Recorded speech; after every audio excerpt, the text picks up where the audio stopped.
Bonsoir à tous. Cette triste nouvelle, donc pour démarrer ce journal, la route qui a encore fait des victimes. Un accident s'est produit ce dimanche à Kahone, c'est dans la région de Kaolack. Le bilan provisoire fait état de 3 morts et plus d'une soixantaine de blessés. Une défaillance pneumatique serait à l'origine de l'accident. Suivons la correspondance de nos reporters Ousmane Dem et Fally Gueye. Il s'agit d'un accident d'une rare violence survenu ce dimanche à Kahone sur la route nationale numéro 1 vers 10 h. Il s'agit d'un dérapage suivi d'un véhicule de type bus donc, qui quittait le sens Kaffrine-Kaolack. Donc aussitôt, les moyens ont été engagés et les secours se sont mis à pied d'œuvre pour secourir les victimes. C'est un bus de transport en commun qui s'est renversé à hauteur de la commune de Kahone. Le bilan provisoire fait état de 3 morts et plus d'une soixantaine de blessés. À l'issue du décompte provisoire, donc, on a pu noter quand même un bilan assez lourd, notamment autour de 67 victimes. Parmi ces 67 victimes, nous avons 3 corps sans vie, c'est-à-dire 3 personnes qui sont décédées, et on a 15 personnes qui sont blessées graves et 47 personnes qui sont blessées légères. À l'aide des sapeurs-pompiers, les victimes ont été acheminées à l'hôpital régional El Hadji Ibrahima Niass de Kaolack. Ils ont tous été pris rapidement en charge par les secours du groupement des centres de secours, mais également aidés en cela par la région médicale, donc qui a aussi mobilisé un certain nombre de moyens donc, pour nous aider à évacuer très rapidement ces victimes à l'hôpital régional de Kaolack. Pour l'heure, on ne sait pas encore la situation dans laquelle se trouve le chauffeur, encore moins ses apprentis. Mais le véhicule qui avait une énorme charge de marchandises est tout simplement méconnaissable. Mandem, vous allez suivre tout cela pour nous. Ils étaient tous là, les anciens de la corporation, autorités, amis et proches, pour rendre un dernier hommage à Mamless Camara. Encore une fois de plus, les témoignages sont unanimes. Un grand monsieur, un homme affable, très courtois, un délicheur de talent et un grand formateur. C'est avec beaucoup d'émotion que les journalistes ont accompagné Mamless Camara dans sa dernière demeure. C'est un compte rendu de Pafaragning et de Alun Diagne. Le Sénégal, dans sa diversité, a rendu un vibrant hommage à Mamless Camara, un monument du journalisme, témoigne ses pairs devant sa famille et toute la nation. Quand vous connaissiez Mamless Camara, je pense qu'on peut retenir 3 choses en lui. C'était la simplicité, la probité, mais aussi la générosité. Quand je dis générosité, c'est quelqu'un qui aimait partager le savoir, qui aimait aussi partager le bien matériel. Ça, c'est une des caractéristiques de Mamless Camara. Probité, c'était un journaliste, je dirais, incorruptible. Comme vous l'avez dit, nous sommes son dernier employeur et nous avons été avec lui jusqu'à la fin.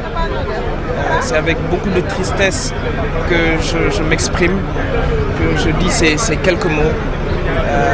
Nous souhaitons que Firdaus soit sa dernière demeure. Nous présentons nos condoléances les plus sincères à toute la famille de Mamless, à la famille de la presse et au Sénégal en général. Mamless Camara symbolisait l'éthique et la déontologie, un exemple pour la jeune génération dans ce contexte où on note une prolifération des médias. Attachement indéfectible aux règles professionnelles, mais surtout aux règles d'éthique et de déontologie. Ces règles qu'il n'appliquait pas de façon partielle dans sa vie professionnelle.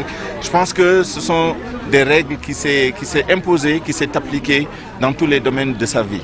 Leg bim fi bay ndono bi yeen journalistes yi ngeen téye ñun ñu nekk dans la presse di ci bay suñu waar on a ben héritage bu am doole mais héritage bu difficile contenir d'abord ci rigueur, d'abord ci humilité. Parmi ses nombreuses qualités, un grand formateur, il a aussi révélé beaucoup de talent dans ce métier. C'est Mamless du keneen man demul benn centre de formation kenn jàngaluma fi kenn du taxaw ni maa ko jàng mais moo ma jox ni ma defal journal may reporter mu may jox ay émission un homme comme Mamless daal man musuma koo gis man pour man Mamless c'est le meilleur journaliste du Sénégal. Quand j'étais à la RTS à Kaolack, C'est là-bas que j'ai débuté et il y avait Walfadjri qui venait ouvrir ses portes. Et c'est de là que je suis venu avec Tidiane Kassé, que je remercie, qui m'a présenté à Mamles Camara. Et c'est Mamles qui m'a donné ma chance de travailler à Walfadjri, d'être à Kaolack avant de venir à RFM. Mamles Camara, c'était un monument pour nous, un homme simple, humble, courtois, professionnel. Je retiens aussi de cet homme, ce que Mamadou Ibra Kane a dit, on devait lui rendre hommage de son vivant et non attendre qu'il soit mort. Un homme modeste, un grand intellectuel, un journaliste intégral. Les qualificatifs n'ont pas manqué pour rendre un dernier hommage au doyen Mamles Camara, dont toute la presse a formulé des prières pour le repos de son âme. Pape Farah Ning, Mamles Camara, une référence pour donc les générations de journalistes, un idole pour beaucoup. Son combat a toujours été un combat pour la démocratie et le respect des principes journalistiques. C'est une grosse perte pour la nation. C'est un reportage de Moussa Mané et de Amadouba. Comme c'était le cas à l'hôpital principal, l'émotion était vive aussi au cimetière de Yoff. C'est une foule immense qui est venue accompagner le journaliste à son dernier demeure, une grosse perte pour la presse sénégalaise. Tout le monde a tenu, dès que l'information a été partagée, à venir l'accompagner jusqu'à sa dernière demeure et prier le tout-puissant Allah subhanahu wa ta'ala de l'accueillir dans son paradis le plus élevé. Un grand formateur et d'ailleurs depuis sa disparition, vous avez vu tous les témoignages de ses anciens étudiants. La contribution, tout ce qu'il leur a apporté. Il y avait des membres de sa famille biologique et de la presse, des personnalités politiques, culturelles, religieuses sont aussi venus formuler des prières à l'endroit du défunt avant son dernier voyage. Je l'ai vu arriver à la radio, je ne sais plus à quelle époque, je ne me souviens plus, je suis actuellement pas très concentré, mais nous l'avons eu lorsqu'il venait d'être engagé pour la première fois. Et nous n'avons pas guidé ses premiers pas, mais en tout cas assuré sa rentrée en emploi, en fonction, en situation de travail. Que nous avons été ses premiers journalistes, ses premiers élèves dans ce métier, à Walfadjri en 1997. Quelqu'un qui nous a vraiment couvé, qui nous a vraiment protégés. Et c'est pourquoi tout le monde ressent aujourd'hui cette tristesse, mais il ne nous reste qu'à prier pour lui, prier pour que le bon Dieu l'accueille en son paradis. Mamles est parti, laissant derrière lui fils, amis et collègues. Les témoignages sont unanimes, la dimension de l'homme dépassait les frontières. Donc Mamles a eu un parcours absolument historique. Il a contribué à former des journalistes et l'éthique du journalisme au Sénégal et en Afrique, il fait partie de ceux qui l'ont tracé. Mamles a été intraitable sur l'honnêteté du journalisme. Mamles Camara aurait pu avoir tout dans cette vie-là, toutes les richesses, mais il est mort dans la dignité, vraiment dans la sobriété. Il n'a pas voulu faire comme certains le font, se faire acheter, rouler dans des bolides, habiter dans l'une des plus belles maisons. Lui, c'était vraiment le gardien de l'éthique et de la déontologie. Mamles Camara, une voix autorisée de la radio s'est éteinte, mais son œuvre demeure. Celui qui aura marqué son séjour sur terre d'une empreinte indélébile repose désormais au cimetière de Yoff à l'âge de 67 ans.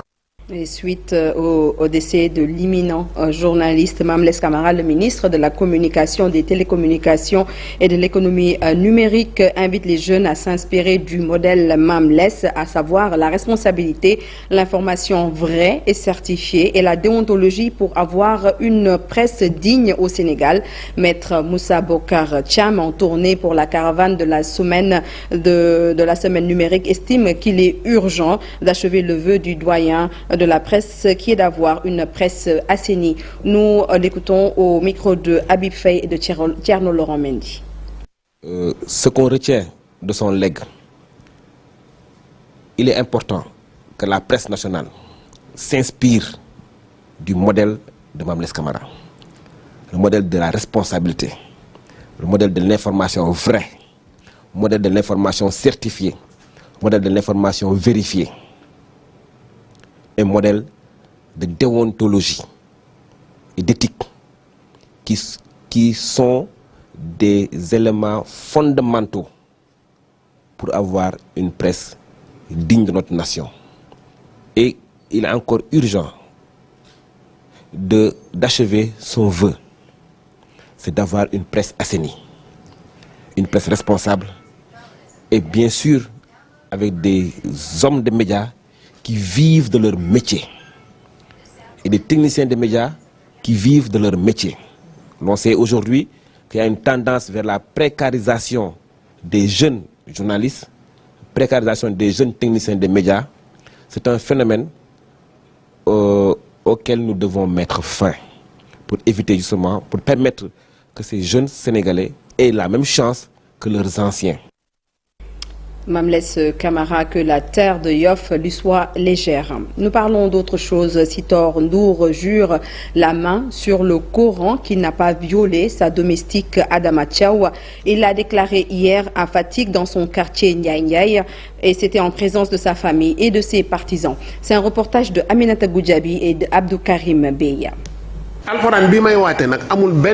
Je vais jurer sur ce livre saint, le Coran, que je lis pratiquement chaque jour si je n'ai pas de contraintes et je suis sûr que cela me suffit comme juge. Je ne joue pas avec ce livre. Ce n'est pas parce que je veux prouver mon innocence et je n'ose même pas le faire. C'est pour cela que je veux devant les caméras ici à Fatick et devant les journalistes parler de cette affaire une bonne fois. Toutefois, je vais continuer à apparaître dans les médias, mais c'est pour parler d'autres sujets. Moi, Sitor Ndour, je jure sur ce livre saint, le Coran, que je n'ai jamais violé la fille du nom de Adama Tchaou et je n'ai jamais essayé de le faire. Je le jure publiquement.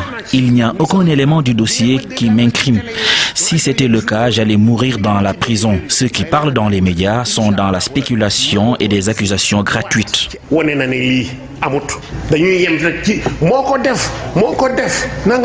Sitor Ndour au micro de notre correspondante à Fatick, Aminata Goudjabi. Allons maintenant à Thiès. Thiès, désormais, les élèves peuvent rester chez eux et étudier. On parle de l'enseignement à distance ou téléenseignement. Ce programme a été lancé par le ministère de l'Éducation nationale pour faire face à la crise et aux perturbations liées au système éducatif. Des experts et acteurs de l'éducation se sont retrouvés à Thiès pour évaluer la stratégie. Un reportage de Cheikh Anta Diop et de Latir Sey.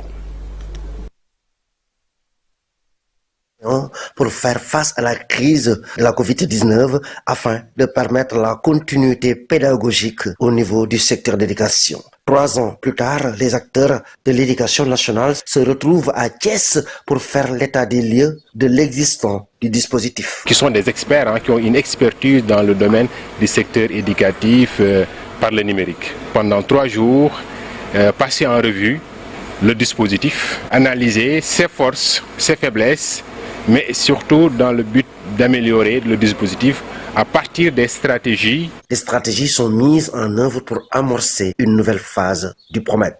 Oui, c'est l'enseignement du futur parce que vous comprenez aujourd'hui le numérique sa place dans le monde. Donc comment les utiliser pour aujourd'hui participer à l'amélioration des enseignements et des apprentissages. On en a connu avec la crise, mais on peut avoir également d'autres perturbations liées au système éducatif. Donc quand les enfants restent à la maison, ils doivent pouvoir apprendre à la maison. Même s'ils vont à l'école, il y a toujours en tout cas la possibilité donc aujourd'hui d'avoir aussi cette possibilité, en tout cas pour apprendre à la maison.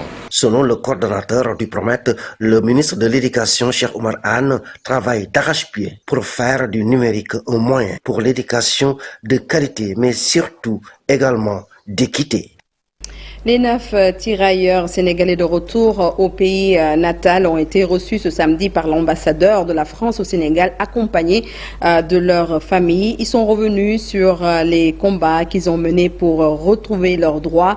L'association pour la mémoire et l'histoire des tirailleurs sénégalais qui a combattu à côté de la France pour le rétablissement des droits des tirailleurs sénégalais se réjouit de leur retour au pays. Âgés entre 85 ans et 96 ans, la 3e et dernière génération de tirailleurs sénégalais veut terminer son dernier combat dans le territoire sénégalais. C'est un reportage de Abdoulaye Diop et de Modou Diop. De la joie, de l'humour et des larmes, les tirailleurs sénégalais sont reçus par l'ambassadeur de la France. Ce dernier rend hommage aux tirailleurs. Vous portez en vous et vous représentez à nos yeux tous ces soldats d'Afrique qui se sont illustrés et dont beaucoup trop sont tombés au champ d'honneur durant les 2 guerres mondiales, puis au cours des conflits qui ont suivi, notamment en Indochine et en Algérie. Les 9 tirailleurs rentrent définitivement dans leur Sénégal natal. Un combat mené par l'Association pour la mémoire des tirailleurs sénégalais. Récemment, suite à de nombreuses interpellations, courriers, rendez-vous, nous avons enfin obtenu de l'État français une mesure dérogatoire qui permet aux tirailleurs africains vivant en France de rentrer dans leur pays d'origine. Le porte-parole des tirailleurs, Yoradia, revient sur leur mérite. J'ai été soldat homme de troupe et sous-officier. J'ai quitté l'armée française par démission pour encadrer l'armée sénégalaise à partir de 60. Maintenant, j'étais bien noté. J'avais le brevet de chef de section. Recruté en 1958 par la France, Daouda Faye Badji a participé à la guerre en Algérie. Aujourd'hui, à 94 ans, il savoure déjà son retour. Là, parce que nous, on a dit non, on revient au pays. Parce que quand même, là, on a la nationalité, ben, on va s'arranger et puis vous nous payez enfin chez nous. Parce que maintenant, on est vieux. Ils sont déjà partis. Nous, on a dit on retourne au Sénégal. Et aujourd'hui, quand ils reviennent ici, ils sont aussi ce que nous avons de plus fort, parce que tout ce que nous possédons aujourd'hui en termes de liberté, c'est grâce à leur combat. Les tirailleurs sénégalais rentrent au Bercail, tous âgés entre 85 et 96 ans. Pour Madame Aïssatou Seck, vaut mieux tard que jamais. Merci Abdoulaye Diop pour ce reportage. Des centaines de tonnes d'anacardes sont toujours en stockage dans les magasins en Casamance faute de financement. Les producteurs pensent que le gouvernement doit aider le secteur pour sauver les milliers d'emplois menacés en injectant 100 milliards de francs CFA dans la filière arachidière. Le collectif des producteurs d'anacardes pense que l'État peut en faire autant pour le secteur de l'anacarde. Je vous propose de suivre tout de suite Younous Mansali, c'est le porte-parole des coopératives de la filière anacarde. Il est au micro de notre correspondant Bakary Conté sur les images de Khalid Djemé. L'anacarde est devenue la principale activité de la Casamance, de la zone sud, parce que c'est une activité phare qui génère beaucoup d'argent. Et que l'État, même si quand on a fait l'évaluation de 2018 à 2022, la production est passée de 32 milliards à 54 milliards.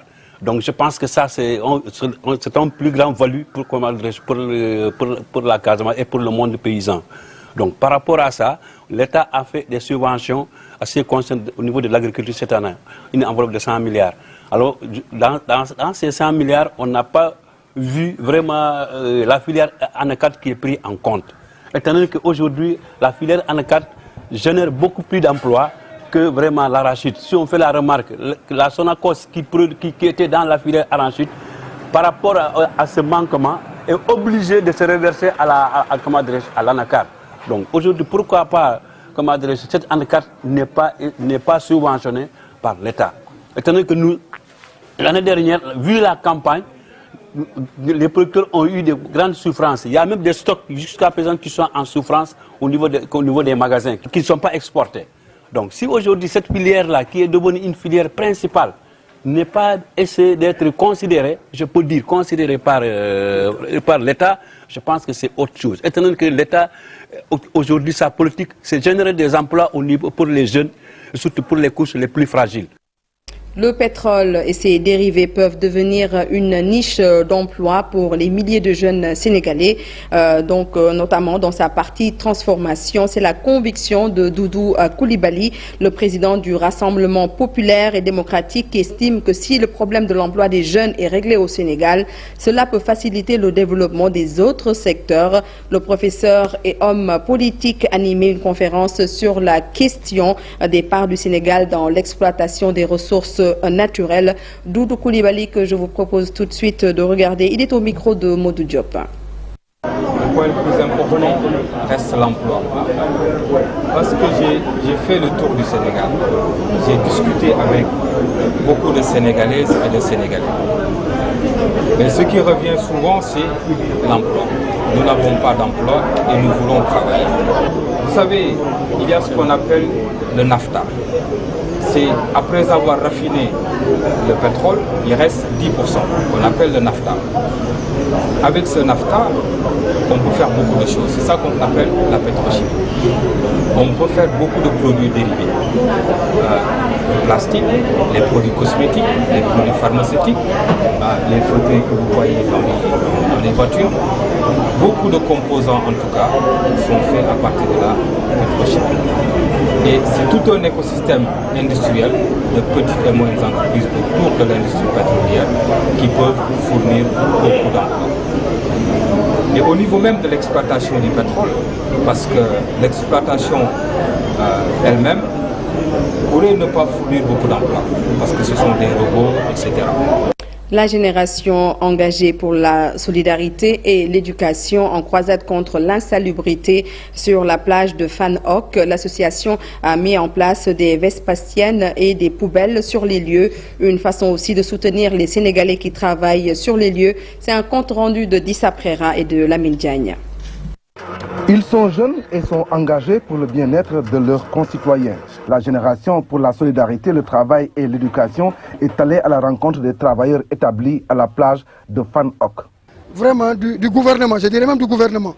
On l'attendait de tout simplement parce que c'est un site beau. Les gens le fréquentent. On est là du matin au soir. On commence nos activités vers midi et on descend vers 2h du matin. Donc forcément, on aura besoin des toilettes publiques. On ne l'a jamais eu. On a eu à faire des démarches auprès des autorités, mais le résultat a toujours resté vain. On n'a jamais eu de résultat par rapport à cela.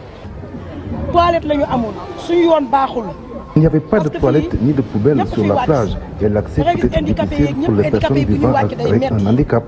Implanter des toilettes publiques sur ce lieu très fréquenté par les Sénégalais, un geste qui va impacter l'environnement, mais aussi une manière de soutenir ces Sénégalais qui y travaillent. Donc ce geste pour l'environnement a été fait suite à la demande des travailleurs et des braves travailleuses de la plage de Fan Hoc, plongeoir.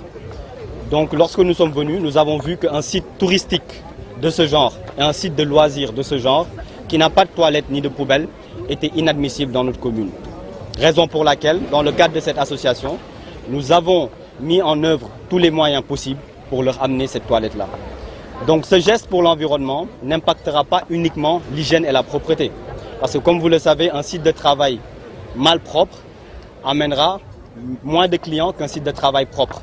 Donc ce geste pour l'environnement impactera sur l'économie de ces braves vendeuses à la plage de Fan Hoc. Lorsque cet impact sur l'économie sera fait, naturellement, elles auront la capacité d'employer beaucoup plus de Sénégalais. Aujourd'hui, l'objectif de la génération engagée pour la solidarité et l'éducation est de faire en sorte que chaque jeune Sénégalais se demande qu'est-ce qu'il peut faire pour son pays, mais pas ce que le pays peut faire pour lui. Et puis, immersion au centre de réadaptation cardiovasculaire de l'hôpital Dalal-Jamm de Guédiawaye, une structure sanitaire installée en 2021 pour permettre aux personnes ayant déjà subi une opération de pouvoir récupérer très rapidement avec des exercices spécifiques encadrés par des professionnels du métier. Et la plupart des pensionnaires sont des personnes âgées. Un reportage signé par Faragning Abdoulaye Anne. Tous ces gens ont déjà subi une opération du cœur ou bien ils ont un problème cardiaque. La prochaine étape consiste à suivre un programme spécifique pour retrouver la santé après une maladie grave. Donc la réadaptation cardiovasculaire, c'est l'ensemble des activités nécessaires pour influencer favorablement le processus évolutif de la maladie, ainsi que pour assurer aux patients la meilleure condition physique, mentale et sociale, afin qu'ils puissent, par leurs propres efforts, préserver ou reprendre une place aussi normale que possible dans la vie de la communauté. C'est en 2021 que ce centre a été ouvert. Depuis le début du service, cette structure sanitaire ne désemplit pas. La plupart de ces pensionnaires sont des personnes âgées. Parce que j'ai suivi des soins en oncologie, j'ai suivi des soins en cardiologie, et maintenant je suis en réadaptation cardiologique après des opérations du cœur. Mais de façon très simple, je dirais que, en tout cas, en ce qui concerne nous malades, ici, c'est une très grande satisfaction. Aussi bien du point de vue de la compétence des médecins, des infirmiers, du personnel de santé, mais également du matériel. Les spécialistes sont stricts concernant la réadaptation cardiovasculaire. Ils estiment que le patient devra scrupuleusement suivre les différentes phases du traitement. Le réentraînement à l'effort. Après le réentraînement à l'effort, nous avons aussi l'éducation thérapeutique du patient. Nous avons ce qu'on appelle l'accompagnement psychologique des patients. Et on a aussi ce qu'on appelle l'optimisation thérapeutique. Donc, un patient qui vient en réadaptation cardiovasculaire a besoin de tous ces axes pour vraiment être pris en charge de fond en comble. Le centre de réadaptation cardiovasculaire de l'hôpital Dalal Jamm veut étaler ses tentacules pour beaucoup de patients dans de meilleures conditions. Pape Faraning, nous souhaitons meilleure santé à ses patients.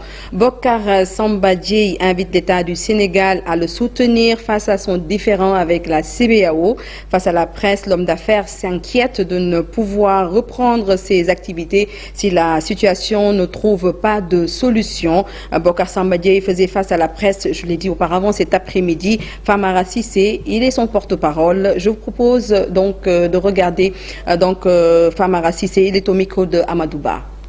Que c'est une banque qui est portée par un pays en réalité. La CBAO a le soutien de son pays d'origine, en l'occurrence le Maroc, il faut le dire. Bocar Samba Dièye, c'est vrai, n'a jamais sollicité le soutien de l'État du Sénégal, à part que l'ACSIF a demandé à ce que l'État du Sénégal soutienne cet opérateur économique qui a longtemps et beaucoup contribué à l'économie de notre pays.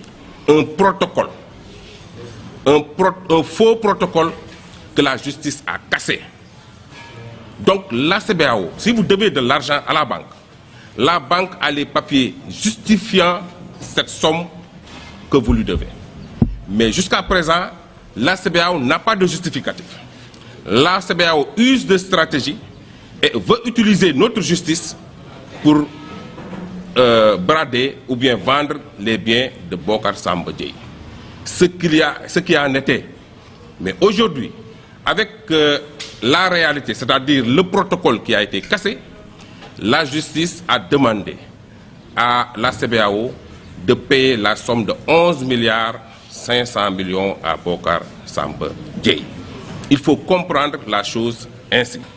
Parlons sport maintenant. Avec la CAN des moins de 17 ans, le Sénégal s'impose 1-0 face au Congo ce dimanche. Un match qui s'est tenu à Alger, un but marqué par Serigne Fallou Diouf. Résumé de la rencontre, c'est avec Mamadou Ndiaye. Les Lionceaux assurent une bonne entrée dans cette CAN U17 en Algérie. Dominateur depuis le début du match malgré un pénalty manqué des Congolais en première mi-temps. Les hommes de Serigne Saliou Dia concrétisent leur supériorité avec 7 tirs contre un seul côté congolais. À la 78e minute, Serigne Fallou Diouf ouvre le score pour le Sénégal. Le défenseur sénégalais a repris une déviation de la tête de Pape Ndiaye. Victoire finale, 1-0 pour le Sénégal. Le capitaine des Lionceaux, Amara Diouf, a été désigné homme du match compte tenu de son rendement, notamment en seconde période, où il s'est vraiment mis au service du collectif. Avec ce succès, le Sénégal prend la deuxième place du groupe A derrière l'Algérie. Le choc entre les Fennecs et les Lionceaux U17 s'annonce prometteur dès mardi, comptant pour la deuxième journée du groupe A. Merci Mamadou Ndiaye, merci infiniment. Cet élément met un terme à ce 20h. Merci à toute l'équipe technique au niveau de la régie. Merci également à Dissa Prera pour la coordination de ce 20h que j'ai eu l'honneur de vous présenter. La suite des programmes tout de suite sur la télévision Futur Média. Passez une excellente fin de soirée.